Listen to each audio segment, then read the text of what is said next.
새벽 아직도 밝기 전에 예수께서 일어나 나가 한적한 곳으로 가사 거기서 기도하시더니 시몬과 및 그와 함께 있는 자들이 예수의 뒤를 따라가 만나서 이르되 모든 사람이 주를 찾나이다.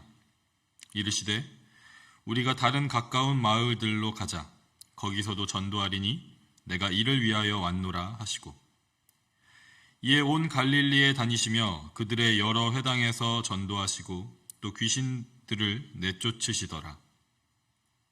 한 나병 환자가 예수께 와서 꿇어 엎드려 간구하여 이르되 원하시면 저를 깨끗하게 하실 수 있나이다. 예수께서 불쌍히 여기사 손을 내밀어 그에게 대시며 이르시되 내가 원하노니 깨끗함을 받으라 하시니 곧 나병이 그 사람에게서 떠나가고 깨끗하여진지라. 곧 보내시며 엄히 경고하사 이르시되 삼가 아무에게 아무 말도 하지 말고 가서 네 몸을 제사장에게 보이고 네가 깨끗하게 되었으니 모세가 명한 것을 드려 그들에게 입증하라 하셨더라. 그러나 그 사람이 나가서 이 일을 많이 전파하여 널리 퍼지게 하니 그러므로 예수께서 다시는 드러나게 동네에 들어가지 못하시고 오직 바깥 한적한 곳에 계셨으나 사방에서 사람들이 그에게로 나아오더라. 아멘. 교회의 역사에서 한국 교회만큼 빠른 성장을 이룬 교회는 없다고들 말합니다. 빨리빨리의 민족답게 교회 성장도 아주 빠르게 이루었습니다. 그 성장의 동력으로 분석되는 여러 가지 요인들이 있지만 그 중에서 빠지지 않는 것 하나가 새벽 기도입니다. 제가 밴쿠버에서 신대원을 다닐 때 한 캐네디언 교수님께서 한국 학생들을 존중한다고 말씀하시면서 그 이유로 꼽으신 것이 새벽 기도였습니다. 한국 학생들은 대학원 공부를 하면서 사역도 같이 병행을 하는데 심지어 아침마다 일찍 일어나서 새벽 기도도 한다는 것을 알고 계셨습니다. 그러면서 한국 학생들에게 여러분이 교수인 저를 위해서도 새벽마다 기도하고 있을 텐데 얼마나 감사한지 모른다라고 농담, 진담, 반반으로 말씀하셨던 그런 기억이 납니다. 새벽 기도는 오래된 기독교 전통이지만 이 전통을 신앙생활에 잘 적용하고 실천한 사례로서 한국교회를 빼놓을 수는 없을 것입니다. 그만큼 한국교회는 새벽 기도를 통해서 많은 영적인 유익을 누려왔습니다. 오늘 본문 35절은 새벽 기도의 중요성을 강조하기에 더할 나위 없이 좋은 구절로 이해가 됩니다. 예수님께서 새벽 아직 밝기도 전에 일어나셔서 한적한 곳으로 가서 기도하셨습니다. 새로운 하루를 시작하기 전에 바쁜 사역을 앞두시고 가장 먼저 하신 일이 기도였다는 것이죠. 따라서 우리도 예수님께서 우리에게 몸소 보여주신 삶을 본받아서 새벽에 기도하는 것이 너무나도 중요한 것입니다. 그래서 이 시간 저와 여러분도 오늘 이 첫 시간을 하나님께 드리면서 새벽 기도회로 모인 것입니다. 새벽에 기도하신 예수님을 본받는 것은 너무나도 중요하고 너무나도 유익한, 앞으로도 우리가 소중히 여기고 다음 세대에 물려주어야 할 신앙의 본이고 전통임에 틀림이 없습니다. 그런데 이 아침에 오늘 본문 말씀을 통해서 새벽 기도의 전통과 함께 우리가 깊이 묵상하고 본받아야 할 예수님께서 보여주신 신앙의 본질이 있습니다. 그것은 예수님께서 한적한 곳으로 가셨다는 것입니다. 하나님 나라의 복음을 전파하시고 귀신을 내쫓으시고 병을 고치시는 예수님의 사역이 시작되었죠. 오늘 본문 바로 앞에 그 전날에는 시몬 베드로의 그 장모의 병을 고쳐주셨는데 그 소식을 듣고 이미 해가 저물었는데도 불구하고 온 동네의 모든 병자와 귀신 들린 자가 그 집 앞에 모였다고 기록하고 있습니다. 그리고 모인 그들의 병을 예수님께서 고쳐주시고 또한 귀신을 내쫓아 주셨습니다. 그 후에 오늘 본문에서처럼 다음 날이 되었습니다. 아무도 일어나지 않은 시간, 이른 새벽에 예수님은 일어나셨습니다. 그리고 밖으로 나가셨습니다. 예수님의 발걸음이 향한 곳은 한적한 곳이었습니다. 그리고 거기에서 기도하셨습니다. 뒤늦게 일어난 시몬 베드로와 동료들은 예수님이 어디 계신지 뒤따라 나섰습니다. 그리고 예수님을 찾아서 예수님을 찾고 있는 많은 사람들이 있다라는 것을 예수님께 말씀드렸습니다.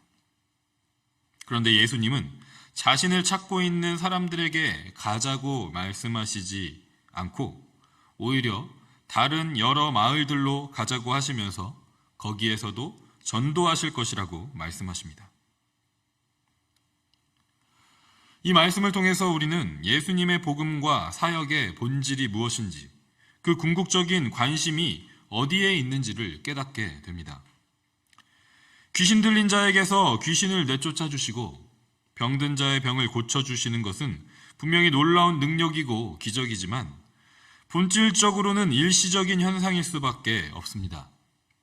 한번 귀신이 내쫓아졌다고 해서 완전한 것은 아닙니다.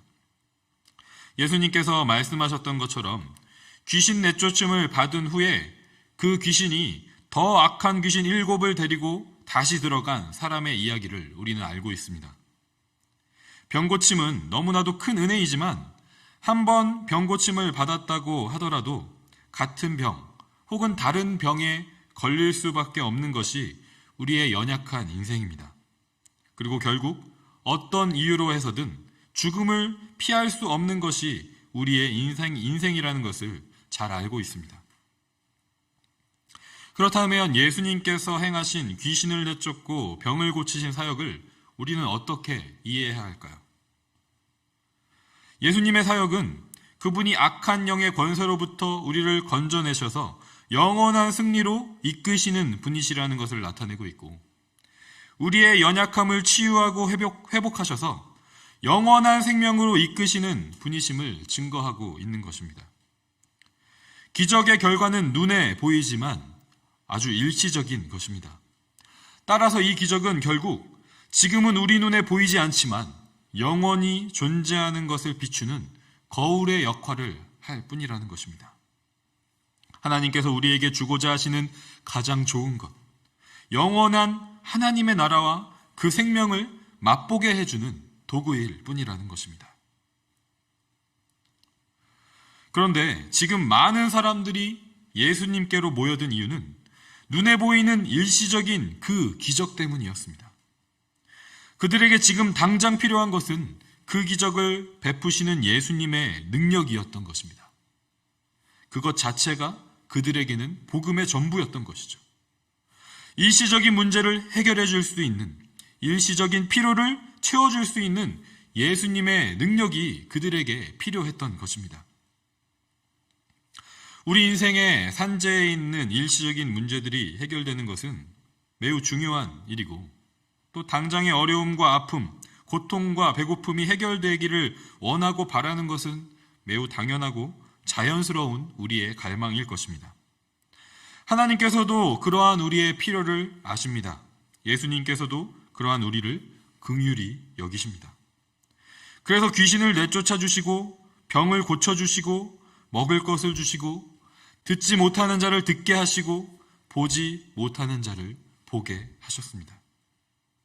그런데 중요한 것은 예수님은 우리가 단지 일시적인 문제가 해결된 것으로 만족하거나 그것만을 바라는 것을 원하시지 않는다는 것입니다. 그래서 오늘 본문을 보면 예수님께서는 많은 사람들을 피해 다니시는 것을 확인할 수가 있습니다. 왜냐하면 그들은 일시적인 문제 해결과 일시적인 필요 충족을 가능하게 하는 예수님의 능력에만 관심이 있다는 것을 예수님께서 아셨기 때문입니다. 그래서 아무도 예수님을 볼 수 없는 이른 아침, 새벽 아직 밝기도 전에 움직이셨고, 많은 사람들이 예수님을 기다리고 있는 장소로 돌아가지 않으시고 다른 마을들로 가셨습니다. 나병 환자가 고침받은 후에 그것을 아무에게도 말하지 말라고 말씀하셨습니다. 이처럼 예수님은 많은 사람들을 모으고 그 앞에 서시는 것에 관심이 없으셨다는 것입니다. 왜냐하면 그 많은 사람들은 아직 그들이 원하는 복음, 그들이 필요한 복음, 기적을 행하시는 예수님의 능력에만 갇혀있는 사람들이었기 때문입니다. 그렇다면 예수님이 원하시는 것은 무엇인가요? 오늘 본문 말씀에 따르면 예수님께서 원하시는 것은 한적한 곳으로 가시는 것입니다. 한적한 곳은 어디입니까? 한적하다라는 그리스 원어는 에레모스입니다. 그 뜻은 고독하다, 황폐하다, 버림받다 라는 뜻을 가지고 있습니다. 물과 식물이 없고 그래서 사람이 살 수 없는 버림받은 땅을 의미하는 것입니다. 귀신들이 거하는 위험하고 무서운 곳으로 사람들이 여기는 곳입니다. 그런데 이 한적하다라는 뜻을 가진 에레모스의 명사형은 광야로 번역되었습니다. 마가복음 1장에는 이미 에레모스가 나와 있었습니다. 4절에 세례 요한이 사역을 시작한 곳이 에레모스, 광야였습니다. 예수님께서 세례를 받으신 후에 12절에 성령에 이끌려서 가신 곳이 에레모스, 광야였습니다.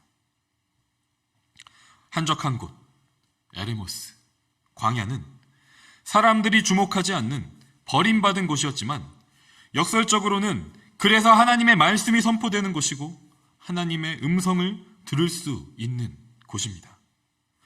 사람들은 그곳에 사탄이 거하고 귀신이 거하는 곳이라고 생각했지만 오히려 하나님의 말씀을 들음으로써 사탄의 유혹을, 그 시험을 승리하고 이길 수 있는 곳이었습니다. 그래서 예수님은 한적한 곳, 광야로 가셨습니다. 많은 사람들의 관심이 있는 곳을 피해서, 그들이 요구하는 목소리가 들리는 곳을 피해서 하나님의 말씀이 들리는 곳으로 가셨습니다. 기적을 통한 일시적인 결과만을 구하는 사람들에게서 떠나셔서 복음을 통한 영원한 승리가 드러나는 것으로 가셨습니다. 예수님께서는 자기 자신만 한적한 곳, 광야로 가시기를 원하신 것이 아니라 사람들도 예수님을 따라서 예수님이 계시는 한적한 곳으로 오시길 원하십니다. 오늘 본문 마지막 45절에 이렇게 말씀합니다. 예수께서 다시는 드러나게 동네에 들어가지 못하시고 오직 바깥 한적한 곳에 계셨으나 사방에서 사람들이 그에게로 나오더라. 예수님은 사람들을 한적한 곳으로, 광야로 이끄셨습니다. 오늘 본문 이후에 마가복음 6장과 8장에서 오병이어의 기적과 칠병이어의 기적으로 사람들을 먹이신 곳도 한적한 곳, 광야였습니다. 마찬가지로 우리가 잘 아는 것처럼 하나님께서 이집트 바로 왕의 노예로 살던 이스라엘 백성들을 구원하셔서 인도에 가신 곳도 광야였습니다. 그곳에서 하나님께서는 이스라엘 백성들에게 율법을 주셨고 40년 동안 그들에게 먹을 것과 마실 것을 공급하시면서 지키고 보호하셨습니다. 이집트 땅에서 우상 숭배와 이 세상의 가치관에 물들어 있던 그들을 광야로 인도하셔서 하나님의 말씀 안에서 오직 하나님만 예배하는 존재로 변화시키시고 그 이후에 약속의 땅 가나안으로 그들을 인도하셨습니다. 그래서 예수님께서도 몸소 한적한 곳, 광야로 가셨고 또 사람들을 그곳으로 인도하셨습니다. 예수님께서 이 아침에 우리에게도 몸소 본을 보여주십니다. 한적한 곳, 광야로 우리를 인도하십니다. 왜냐하면 광야는 많은 사람들의 말과 가치관에 휩쓸리지 않고 오직 하나님의 음성과 말씀을 들을 수 있는 곳이기 때문입니다. 왜냐하면 광야는 사람들이 생각하는 복음이 들려지는 곳이 아니라 오직 하나님 나라의 복음이 전파되는 곳이기 때문입니다.